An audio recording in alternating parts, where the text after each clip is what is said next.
Realme Note 80, ang pinakabago and pinakamura ng Realme ngayong 2026. Pinakabago daw? So, meron bang bago dito? 6,300 mAh sa battery, armor shell protection, Unisoc T7250 pagdating sa kanyang processor. Parang same lang sa Realme Note 70 ah. Tapos 464GB na lang yung nakuha ko pagdating sa kanyang 4,000 pesos na presyo. Parang may naamoy ako hindi maganda. Marami na naman ang mapapatanong kung ano ba yung dapat niyang bilhin pagdating sa mga murang smartphone. And today, papag-usapan natin kung isa nga ba talaga si Realme pagdating sa ating mga option. Sasabihin ko sa inyo lahat ng mga dapat niyong malaman, kung saan ba siya maganda, kung okay nga ba talaga siya, or kung hindi. Dahil nga magkakaroon ng full review and we will start in 3, 2, 1. Let's go!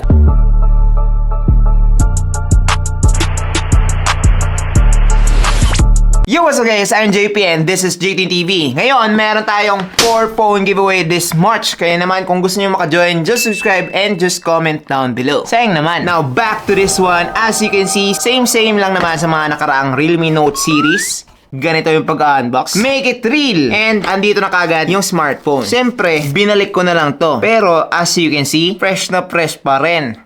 Aray ko! Kung hindi ko nasabi, eto guys, ay meron ng drop resistance. Pwede nyong ibalibag yan. Pagkatapos niyan, andito na yung kanyang mini box. Sa loob nito nakalagay yung kanyang mga paperworks. Yung kanyang jelly case, which is parang pang iPhone, di ba? Square shape. Pero hindi naman to iPhone. Bakit? Gumagaya lang. And dito naman sa may ibaba nakalagay yung kanyang USB A to Type-C na cable. Tapos yung kanyang 15 watts charging brick. At syempre, hindi natin makakalimutan yung kanyang SIM ejector pin. So far, okay na ako dito sa pag-unbox guys. Dahil nga kompleto naman etong phone na to. Now, just look at that. Napakaganda, di ba? Eto guys ay nasa color na black, pero meron ka pa isang choice which is yung blue. But so far, medyo nag-iba na talaga siya compared sa Realme Note 70 and Note 60. Pero konting difference lang naman. It's because pagdating dito sa may itaas, medyo kumopya na sila sa usong-uso ngayon, which is yung iPhone design. Kita nyo naman, di ba? Naglagay pa sila ng dalawang bilog dito sa gilid. Medyo trying hard. Now, this is the camera. This is not a camera. And eto naman ay yung flash. So far, nagustuhan ko naman siya, especially yung kanyang bottom part dito. Napakasarap sa touch and also hindi mo makikita masyado yung kanyang mga fingerprints and smudges. So malinis po siyang tingnan. Ngayon, when it comes to the buttons and ports, dito guys sa ibaba nakalagay yung kanyang 3.5mm port, microphone, Type-C port, and speaker grills. Dito naman sa right side nakalagay yung kanyang volume rockers and yung kanyang fingerprint scanner / power button. Now, so far when it comes to the testing, hindi naman po siya parang sobrang luwag. Sakto lang din. Tapos pagdating naman sa click, responsive din po siya. So okay yung kanyang buttons. Dito naman sa left side nakalagay yung kanyang SIM card tray which is nagso-support ng 3 slots, which means na pwede tayong maglagay ng 2 SIM card plus 1 SD card. And sa top naman, wala tayong makikita. So far, isa pa sa mga nagustuhan ko about this phone is that it still supports IP54 water and dust resistance, which means na kapag naulanan kayo or natalsikan ng tubig, natapunan ng kape, makakasurvive pa rin itong phone na to. Tapos, meron din siyang military grade shock resistance. So, pwede mo na siyang itapon. Now, that doesn't mean na itapon-tapon mo lang yung phone. But, I guess, it's baby safe. Like, yung mga baby natin, mga toddler na binibigyan nyo ng smartphone, kapag itatapon nila to, ay! Barbie, sabi ko na! Okay pa rin etong phone na to. Especially with the case. Ito nga, walang case. Wala pa rin gasgas. Ilang beses ko na tong tinapon. In short, matibay siya. Tapos, maganda na rin. Wala na akong masasabi dito guys, especially for this price na around 4,000 plus lang. Now, just look at that. Dito naman tayo sa display ng Realme Note 80. Ito guys ay merong 6.74-inch IPS LCD display with 720p HD plus resolution and 90Hz refresh rate. Ngayon, meron siyang 450 nits na typical brightness pero aabot po siya ng around 560 plus kapag nasa labas or naka high brightness mode. So kapag sobrang liwanag, like sa ilalim ng araw, mas liliwanag pa yung kanyang display. Mag-a-adjust po siya. Ganun yun. Kailangan mong mag-adjust sometimes.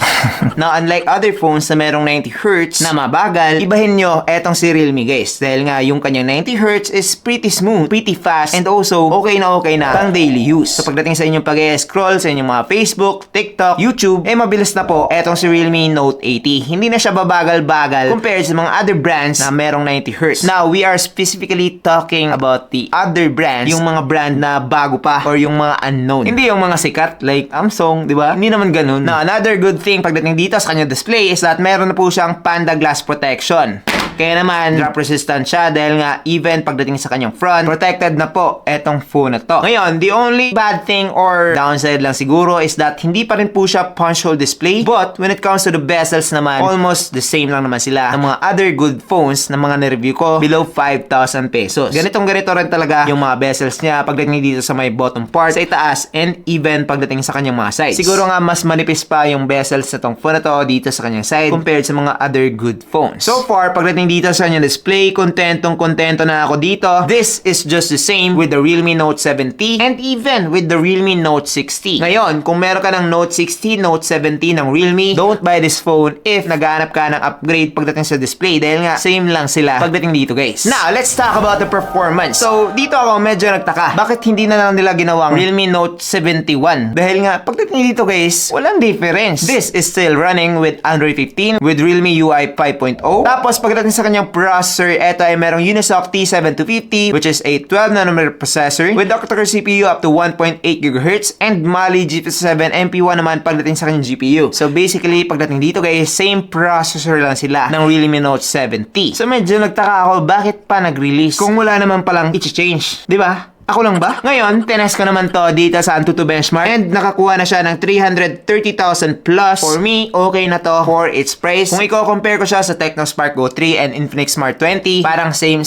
lang po sila when it comes to performance. Even while gaming, pwede ka na maglaro dito ng Mobile Legends, Hawk, and even Call of Duty without any problems. Like, hindi naman totoo yun na walang problema. Pero, nakakapaglaro ka na kung gugustuhin mo. Meron kasing mga other phones at this price point na hindi ka pa rin makakapaglaro dahil nga magkukwit ng kusa yung game kapag ila-launch mo na. Pero dito, guys, magagawa mo na yan. Para lang to sa mga casual gamer. Hindi ko to i-recommend para sa mga pure gamer out there. Kapag gamer ka, medyo mahina to, guys. Pero kapag pangpalipas mo lang ng oras, kapag wala kang ginagawa, or kung busy ka talagang tao, tapos gusto mo lang pang Facebook, or kung i-gift mo to sa inyong mga mama, papa, wala na pong problema to. Okay na to for daily use like Facebook, messaging, and things like that. Dagdag ko na lang din na meron tong problema ng konti pagdating dito sa kanyang performance, which is yung kakulangan ng RAM at ROM. So, 4GB of RAM lang po siya. So, medyo limited kayo pagdating sa pagbo-multitask. And also, 64GB lang din. So, medyo limited naman kayo when it comes to storing games and applications. At the moment, wala pang available na mas higher na storage dito, guys. For 64GB lang talaga. Tapos, around 4,000 plus naman kapag merong voucher. Pero kapag physical store, baka 5,000 plus na to or mahigit pa. So, kung nag-iisip kayong bumili, maghantay kayo ng sale. Maglalagay ako ng link down below, which is makakakuha po kayo ng additional na voucher. Napaka good Samaritan ko naman.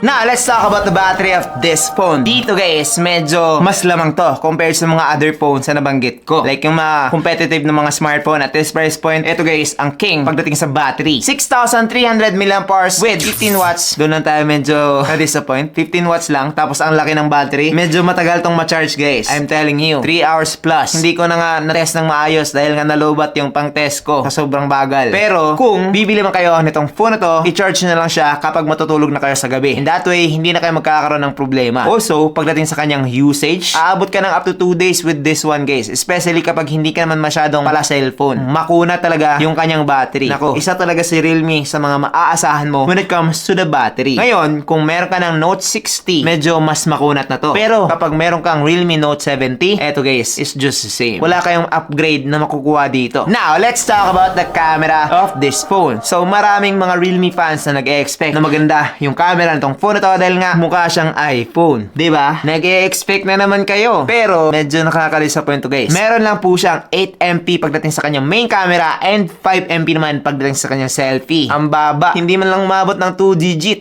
8MP? Tapos main camera? Really? Realme? Pwede nyo naman sabihin 13MP kahit na 8MP yung nilagay nyo. Napakapangit ng ugali mo. Pang-uto. Naglagay nga kayo ng parang camera dito kahit walang laman, di ba? Hindi ko talaga in-expect na 8MP lang yung camera nitong phone to dahil nga as you can see, dito sa kanyang back camera, guys, nakakakuha naman ako ng magandang photos using this one. Maganda yung kanyang color reproduction and okay na rin ako sa kanyang pagiging natural. Kaso lang, minsan kapag sobrang bright ng light, mas harsh po yung mga nakuha kong result dito kay Realme Note 80. Para siyang overexposed masyado. But kapag nabawasan naman, tapos sakto lang yung lighting, I guess, makakakuha ka pa rin ng magandang photos using this one. So, chamba-chamba lang and it depends on the operator skill. So, kung maganda yung nag-ooperate, maganda yung nagpipicture, okay din yung makukuha mo using this phone. Pero, mas less nga lang yung chance compare sa maganda talaga na camera phone. Pero, sino bang nag-expect ng camera phone sa ganitong presyo? Wala naman siguro, di ba? Di ba? Meron pa rin. Grabe naman yun. 2026 na. Huwag kayong mag-expect. So far, for me, okay na ako sa mga nakuha kong result using this phone. But, this is not the best option when it comes to the camera at this price point. Mas marirecommend ko pa rin yung Oppo A60 and Infinix Smart 20 compared to this one. Pero, konti lang naman yung difference. So, kung gusto mo talaga yung Realme, okay na rin to. Ngayon, sa video quality naman, eto guys, ay makakakuha na ng 1080p at 30fps sa kanyang back camera and 720p at 30fps naman pagdating sa kanyang selfie camera. And ngayon, try natin. So, eto guys, yung video quality using the Realme Note 80. Ano sa tingin nyo? Okay ba? Comment down below. Now, try naman natin sa selfie. So, eto naman guys, yung selfie video camera. Yummy. Just comment down below kung okay ba. Now, as I'm seeing the result, ganun pa rin yung masasabi ko. Hindi siya masyadong sharp. Sakto lang po yung kanyang details. Pero, maganda na yung kanyang color production and color saturation. So, sharpness lang talaga medyo nagkulang. Nagiging smoothen out yung mga result. Overall, recommend ko ba etong si Realme Note 80? Well, definitely, if makukuha mo lang siya sa ligang 4,000 pesos flat. Kasi, ganun presyo ko siya nakuha. So, dapat makuha mo rin siya ng ganun presyo. Kapag hindi naman, especially sa mga bumibili talaga sa physical store, hindi ko to recommended guys. Like 5,000 to 6,000 pesos. Medyo hindi na siya sulit. Pero sa 4,000 pesos flat, okay na ako doon. Maglagay na lang kayo ng SD card para mas lumaki pa yung kanyang storage. Especially na wala naman tayong other option dahil nga 464 lang talaga yung current variant na available. Pero kung meron naman, like in case magdagdag sila, ilalagay ko na lang din dyan sa link sa description box. So far guys, okay ako dito. Bakit? Dahil nga, ganun pa rin compared sa Realme Note 70. Malaki yung kanyang battery. Maganda ng kanyang display. Usable din siya when it comes to the processor. Pwede na ipanglaro if kailangan talaga maglaro. Pero not recommended, ha? Tapos, matibay na siya. And lastly, Realme siya. So, alam naman natin kapag Realme, tumatagal. So I guess that's pretty much it for this video. Bumili lang kayo kapag mayroong sale. And to do that, just click the link down below. Now again, don't forget about our giveaway. Monthly na po tayong mamimigay ng smartphone this year. And I hope na marami pa tayong matulungan. Tapos, marami pang mag-join. Dahil nga, minsan, nagko-comment, wala namang hashtag, hindi naka-join. Tayong naman, di ba? So that's it. I'm JP and this is JTTV. Thank you for watching and God bless. Bye-bye.